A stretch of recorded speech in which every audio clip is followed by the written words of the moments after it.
हाथरस मामले को लेकर हर घंटे नए नए हैरान करने वाले खुलासे हो रहे हैं। पीएफआई की गिरफ्तार 4 एजेंट से जो खुलासा हुआ वो काफी चौंकाने वाला है। उसे देखकर लगता है कि क्या यूपी में या फिर हाथरस में दिल्ली के दिल्ली के शाहीन बाग जैसी साजिश रची जा रही थी। जी हां, हाथरस कांड की आड़ लेकर यूपी को दंगों से दहलाने की साजिश रची गई थी। अब इस पूरे मामले में न सिर्फ बड़े खुलासे हो रहे हैं बल्कि एक के बाद एक कनेक्शन खुलकर सामने आ रहे हैं। इस पूरे मामले के तार केरल और पीएफआई से भी जुड़े मिले। साजिश के आरोपों में गिरफ्तार हुए अतीकुर रहमान उर्फ अतीक को लेकर कई अहम जानकारियां मिली है। केरल का ये पीएफआई एजेंट पत्रकार बनकर हाथरस कांड पर दंगों की साजिश रच रहा था।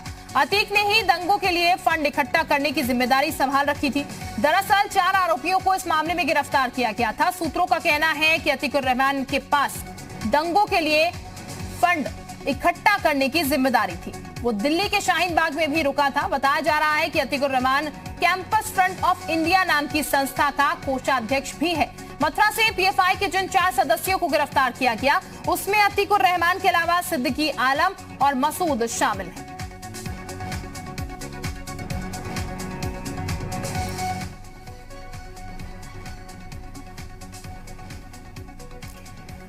तो फिलहाल ये आपको बता दें, क्या शाहीन बाग जैसी ही साजिश रचने की कोशिश की जा रही थी? ये सवाल सबसे बड़ा इस वक्त बना हुआ है क्योंकि आरोपी शाहीन बाग में ही रुका था। कई कनेक्शन इसके सामने निकल के आए हैं। ये बता दें आपको, पीएफआई ने 4 एजेंट्स गिरफ्तार किए थे और हाथरस कांड को लेकर जो साजिश रचने की कोशिश की जा रही थी उसके बाद अब सवाल यही कि क्या शाहीन बाग जैसी स्थिति बनाने की कोशिश हाथरस में भी हो रही थी? ये आपको बता दें, केरल और पीएफआई एजेंट पत्रकार बनकर हाथरस कांड पर दंगों की साजिश ये रच रहा था।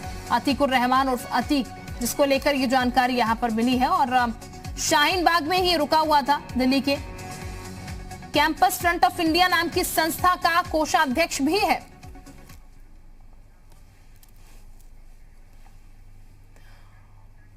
और इस वक्त हमारे साथ हमारे सहयोगी पवन और शोएब जुड़ चुके हैं। हाथरस से शोएब हमारे साथ है, लखनऊ से पवन हमारे साथ है। पवन, रोज नए नए खुलासे हो रहे हैं। अब पूछताछ में तमाम चीजें भी सामने निकल कर आ रही हैं। शाहीन बाग में ही ये शख्स जो है वो रुका हुआ था, जो कि कहीं ना कहीं इसके पीछे इसकी संलिप्तता इसमें पाई गई है। सवाल अब ये है, जो तस्वीरें हमने शाहीन बाग की देखी थी, जो परेशानियां शाहीन बाग में नजर आई थी यहाँ पर, उसके बाद क्या यही कोशिश से हाथरस में भी करने की जा रही थी कोशिश?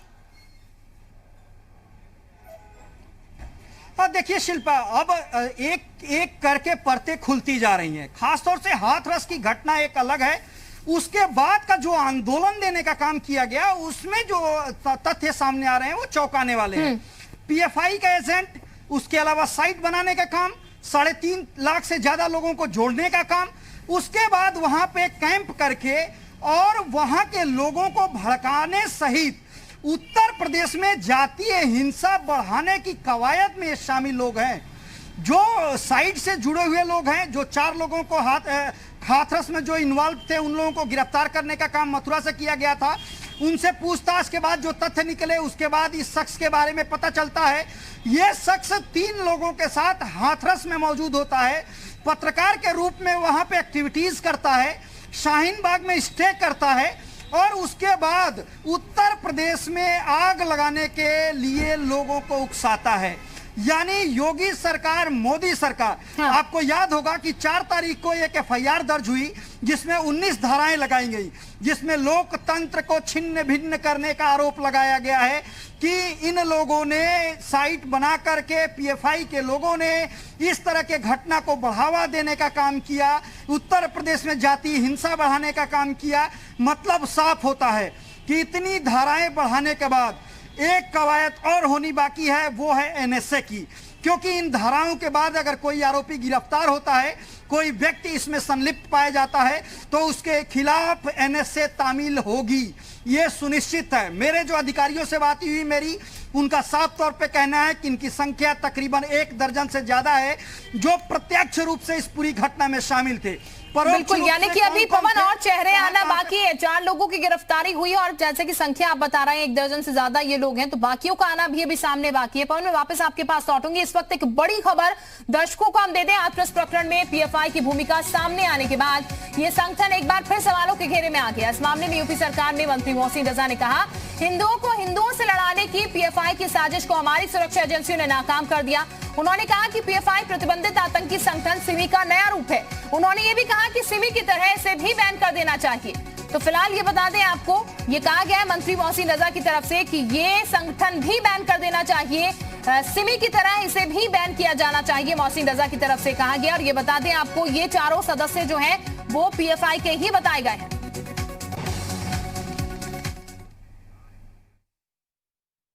पीएफआई जैसी संस्था और उससे जुड़े हुए तमाम लोग और उनको जो संरक्षण प्राप्त है राजनीतिक दलों का, ये उन लोगों का काम था जो एक उत्तर प्रदेश के अंदर बहुत बड़ा दंगा कराना चाहते थे, जातिगत दंगा। क्योंकि अब सांप्रदायिक दंगे नहीं हो रहे हैं, तो हिंदुओं को हिंदुओं से लड़ाने के लिए एक जातिगत दंगा कराने का प्रयास था। ये नाकाम किया है। हमारी सुरक्षा एजेंसियों ने इसका खुलासा किया है और हम तो भारत सरकार से मांग करेंगे कि इस संस्था को भी जांच करके इनके लोग जो दोषी लोग हों उनके खिलाफ कठोर कार्रवाई करते हुए इस संस्था को भी आतंकी संगठन की तरह बैन किया जाना चाहिए। और हमारे दोनों सहयोगी हमारे साथ लगातार बने हैं। पवन, जिस तरीके से मोहसिन रजा कह रहे हैं, सिमी का ही एक नया रूप है, क्योंकि इससे पहले भी हमने देखा जब गिरफ्तारी हुई थी उत्तर प्रदेश में जो दंगे हुए उसके बाद उसमें भी पीएफआई की भूमिका जो है वो सामने निकल कर आई थी। और एक बार फिर जब कोशिश की जा रही है तो जो 4 लोग गिरफ्तार हुए हैं वो भी पीएफआई से संलिप्त बताए जा रहे हैं, पीएफआई के ही बताए जा रहे हैं। हाँ, बिल्कुल सही कहा शिल्पा, क्योंकि आपने देखा होगा कि किस तरीके से साइट के माध्यम से जो वेबसाइट बनाया गया था उससे किस तरीके से लोगों को मोटिवेट करने का काम किया गया। यानी हाथरस की घटना को 3 अलग अलग साइट बनाया गया इन वेबसाइट में और 3.5 लाख से ज्यादा लोगों को रातों रात उसमें जोड़ा गया। उसके बाद इसमें केरल, खासतौर से केरल के जो पीएफआई के एजेंट हैं, जो लोग हैं, उन लोगों की भूमिका पता चलती है कि इसमें उन लोगों की भूमिका है।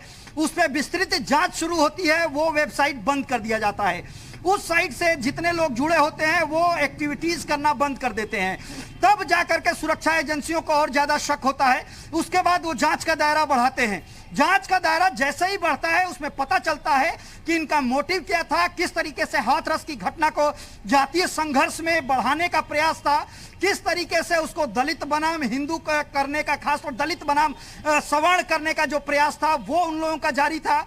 वहां पे तमाम जो लोग नेता आ रहे थे उन लोगों से इन लोगों ने मिलने का काम किया, ब्रीफ करने का काम किया कि यहाँ पे किस किस तरीके से घटनाक्रम घटित हो रहा है।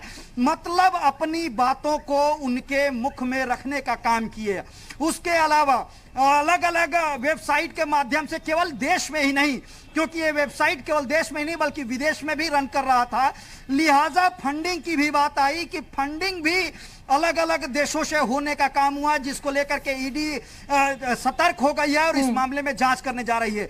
मतलब आप समझ लीजिए कि हाथरस की घटना के बाद कितने बड़े पैमाने पे इसको फैलाने का प्रयास किया जा रहा था। अब जांच के बाद जो लोग गिरफ्तार हुए हैं उनके द्वारा खुलासा हो रहा है। उसके बाद अब पता चल रहा है कि अभी जो संख्या है उससे ज्यादा है। बिल्कुल, यानी पर्दे के पीछे बहुत सारे लोग काम कर रहे हैं। पर्दे के पीछे कौन कौन से लोग काम कर रहे हैं उसकी जानकारी ज्यादा अहम हो जाती है। उस पे एटीएस की टीम काम कर रही है, पुलिस की टीम काम कर रही है। बिल्कुल बिल्कुल पवन, अब तमाम चीजें जो है वो खुल रही हैं, धीरे धीरे कर एक चीजें सामने आ रही है। वापस आऊंगी मैं आपके पास, शोएब भी हमारे साथ बने हुए। फिलहाल दर्शकों को जानकारी दे दें हाथरस कांड पर। आपको बता दें सियासत और सियासी टूरिज्म लगातार जारी है। ताजा हालात की बात करें तो हाथरस कांड के पीड़ित परिवार से सीपीआई का एक डेलीगेशन मिलने पहुंचा, जिसमें वृंदा करात और सीताराम येचुरी जैसे नेता शामिल हैं। इस मौके पर सीपीआई नेता ने सरकार पर निशाना भी साधा और कहा है कि सरकार इस मामले में न्याय देने में देरी कर रही है। तो ये बता दें इस पूरे मामले में जांच सुप्रीम कोर्ट के जज की निगरानी में नहीं कराई जा रही है।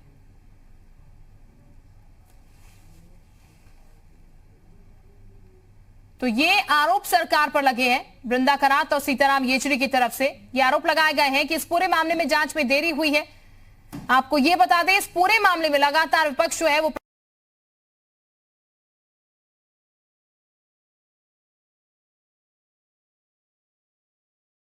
परिवार से पहुंचा और उन्होंने ये भी कहा कि इस पूरे मामले में इंसाफ मिलने में देरी हो रही है। मोहसिन रजा इस वक्त हमारे साथ जुड़ चुके हैं। बहुत स्वागत सर आपका जी उत्तर प्रदेश उत्तराखंड पर। मोहसिन रजा साहब, ये जो पूरी कोशिश थी, क्या ये कहा जाए दिल्ली में जो तस्वीर हमने देखी थी शाहीन बाग, ये कुछ इसी तरीके का कारनामा यहाँ भी करने की कोशिश हो रही थी? देखिए, मैं थोड़ा सा समय दीजिएगा, मैं बताना चाहता हूं कि आपके चैनल के माध्यम से हमारे प्रदेश और देश की जनता देख ले, समझ ले कि ये आपको याद होगा हमारे देश के खिलाफ एक आतंकी संगठन खड़ा किया गया था जिसका नाम था Simi, Islamic movement of India के नाम से खड़ा किया गया था। और वो स्टूडेंट इस्लामिक मूवमेंट के साथ साथ जब उसको हमारे देश में पकड़ा गया, एजेंसियों ने जांच करी तो पता चला कि ये आतंक फैलाना चाहता है देश के अंदर, तो उसको बैन किया गया था। लेकिन उन सरकारों ने ये ध्यान नहीं दिया था कि उस संस्था को तो बैन किया था, उस विचारधारा के लोगों को दंडित नहीं किया था, जेल भेजने का काम नहीं किया था। अगर कर दिया होता, क्योंकि वो उससे उनकी रोटी सिकती थी, कहीं ना कहीं उन पॉलिटिकल पार्टियां या वो राजनीतिक दल जो तुष्टीकरण और संप्रदायवाद की राजनीति में अपनी रोटियां सेकते हैं, उन्होंने उस समय उसको प्रतिबंध करके उन लोगों को छोड़ दिया था और फिर उन्होंने पीएफआई को तैयार किया। अब पीएफआई भी वही काम कर रही है, देश तोड़ने वाला, देश के खिलाफ काम करना, बाहर से फंडिंग हो रही है। पीएफआई में बहुत ही खतरनाक किस्म के आतंकी लोग शामिल हैं और जो लोग सिमी में थे उन्हीं लोगों ने ही इसकी स्थापना की और इनको राजनीतिक दलों ने समर्थन दिया अपनी राजनीति के चलते। तो आज जो चीजें निकल कर आ रही हैं, आपने सीएए के दौरान देखा कि पीएफआई का नाम निकल कर आया उत्तर प्रदेश के दंगों में, उसके बाद दिल्ली में जो दंगे हुए, जो इतनी जाने गई, इतनी जहां आगजनी हुई, उत्तर प्रदेश में हुई, पूरे देश में हुई, उसमें भी पीएफआई का नाम निकल कर आया। तो पीएफआई भी एक उसी से निकली हुई शाखा है। ये अपने आप में एक आतंकी संगठन है जो हमारे प्रदेश और देश में आतंक फैलाना चाहती है। पहले ये सांप्रदायिक उस पर काम कर रही थी, आज ये रणनीति बदल कर आई है, अब ये जातिगत दंगे कराना चाहती है। अब ये भड़काऊ पोस्ट डालना, वेबसाइट तैयार करना। देखिए, जो लोग पकड़े गए, हमारी सुरक्षा एजेंसियों को मैं बधाई देना चाहूंगा जिन्होंने इनको पकड़ा है और साफ कर दिया कि इस हाथरस के कांड की आड़ में एक बहुत बड़े दंगा कराने की साजिश थी, जातिगत, हिंदुओं को हिंदुओं से लड़ा दो। अब ये इस रणनीति पर उतर कर आए थे। बिल्कुल रणनीति के साथ बाकायदा मोहसिन रजा साहब उतरे थे। लेकिन मोहसिन रजा साहब, सीपीआई का डेलीगेशन भी मिलने पहुंचा यहाँ पर पीड़ित परिवार से। वो ये कह रहे हैं, यहाँ पर वृंदा करात की अगर बात की जाए, सीताराम येचुरी की बात की जाए, तो वो ये कह रहे हैं कि इंसाफ मिलने में, न्याय मिलने में देरी की जा रही है। देखिए, कोई भी बात इस तरह की, चूंकि उन लोगों को गुमराह करने का काम विपक्ष, कांग्रेस, सपा, बसपा ने किया। पीड़ित परिवार को आपने देखा, तमाम फुटेज आए, तमाम ऑडियो आप लोगों ने वायरल किए, लोगों ने वायरल किए, आए सामने। वो साफ कर रहे हैं कि इसमें कितनी गंदी और कितनी घटिया सियासत कर रहे थे। उसकी आड़ में मैंने कहा ना कि पीछे दंगा भी कराया जाए, जातिगत राजनीति भी कर रहे थे। आप अपना निजी स्वार्थ साधने के लिए उत्तर प्रदेश में एक अच्छी चलती हुई सरकार को बदनाम करने का प्रयास, कानून के राज स्थापित सरकार, विकासशील सरकार को बदनाम करने के लिए इस तरह का पूरा षड्यंत्र रचा गया था इन सबके द्वारा, चाहे सपा हो, कांग्रेस हो, बसपा हो, आम आदमी पार्टी हो, ये सब के सब इसमें शरीक थे। एक साथ मिलकर इन्होंने इतना बड़ा षड्यंत्र रचा, उसका खुलासा आज हमारी सुरक्षा एजेंसियों ने किया। लेकिन हम आपसे कहना चाहते हैं कि न्याय के लिए आदरणीय योगी जी ने साफ कर दिया है कि हम एसआईटी की रिपोर्ट भी आ जाएगी 1-2 दिन में, आजकल में, और उसके साथ साथ हमने सीबीआई को भी दे दिया है। अभी भी उस परिवार को भ्रमित किया जा रहा है। आप देखिए, पहली बार ऐसा हो रहा है कि उनसे ये कहलवाया जा रहा है कुछ लोगों के द्वारा जानबूझकर कि हम सीबीआई जांच नहीं चाहते। हाँ। इसका मतलब क्या है? हर आदमी सीबीआई की मांग करता है। पहली बार देश में ऐसी भी बात सामने आई है, निकलकर उनको गुमराह किया जा रहा है। तो हाथरस कांड पर सियासत और सियासी टूरिज्म लगातार जारी है। ताजा हालात की बात करें तो हाथरस कांड के पीड़ित परिवार से सीपीआई का एक डेलीगेशन मिलने पहुंचा था, जिसमें वृंदा करात और सीताराम येचुरी जैसे नेता शामिल थे। इस मौके पर सीपीआई नेताओं ने सरकार पर निशाना साधा और कहा, सरकार इस मामले में न्याय देने में देरी कर रही है। और इस वक्त हमारे साथ तो शोएब ज्यादा जानकारी के साथ जुड़ चुके हैं। शोएब, इस पूरे मामले की अगर बात की जाए तो हैरान करने वाले तथ्य सामने निकल के आ रहे हैं। पत्र मुख्यमंत्री को लिख दिया जाता है, उसके बाद सीपीआई का डेलीगेशन मिलने जाता है और ये कहता हुआ नजर आता है कि इस पूरे मामले में न्याय में देरी हो रही है। देखिए, दो चीज़ें इसमें हैं। एक चीज़ ये कि पीड़िता के साथ क्या हुआ और उसकी मौत कैसी हुई, इस बात की जांच हो रही है।